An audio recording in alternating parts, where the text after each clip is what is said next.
Important points of The Owl and the Pussycat. The Owl and the Pussycat Edward लियर की एक प्रिय कविता है। कविता के बारे में कुछ महत्वपूर्ण बिंदु इस प्रकार है। पहला है प्लॉट यानी कथानक। कविता एक उल्लू और एक पुसी कैट की मनमोहक कहानी बताती है जो एक खूबसूरत मटर हरे रंग की नाव में सवार होकर यात्रा पर निकलते हैं।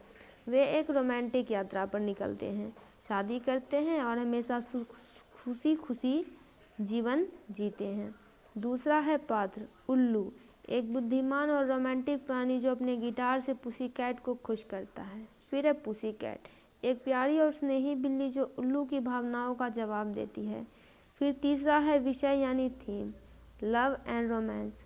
कविता उल्लू और पुसी कैट के बीच प्रेम और साहचर्य का जश्न मनाती है। फिर है एडवेंचर और अन्वेषण यानी एडवेंचर एंड एक्सप्लोरेशन। पात्र रोमांच और खोज के विषयों पर प्रकाश डालते हुए एक काल्पनिक यात्रा पर निकलते हैं। फिर है ह्यूमर एंड नॉनसेंस यानी हास्य।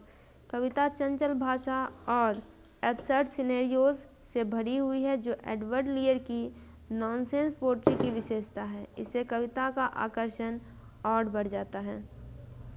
फिर है राइमिंग स्कीम। कविता में एक सुसंगत राइमिंग स्कीम है ए बी सी बी, जो इसे एक संगीतमय और लयबद्ध गुणवत्ता प्रदान करती है जिससे इसे जोर से पढ़ना सुखद हो जाता है। फिर है इमेजरी यानी कल्पना। लियर पात्रों और उनकी यात्रा का वर्णन करने के लिए विषद और कल्पनाशील कल्पना का उपयोग करते हैं।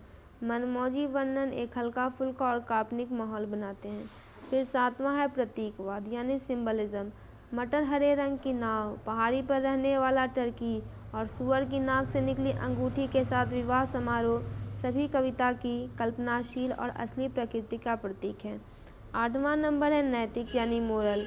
जबकि कविता मुख्य रूप से मनोरंजन के लिए है, यह प्रेम, रोमांच और साहचर्य के आनंद के बारे में एक सूक्ष्म संदेश भी देती है।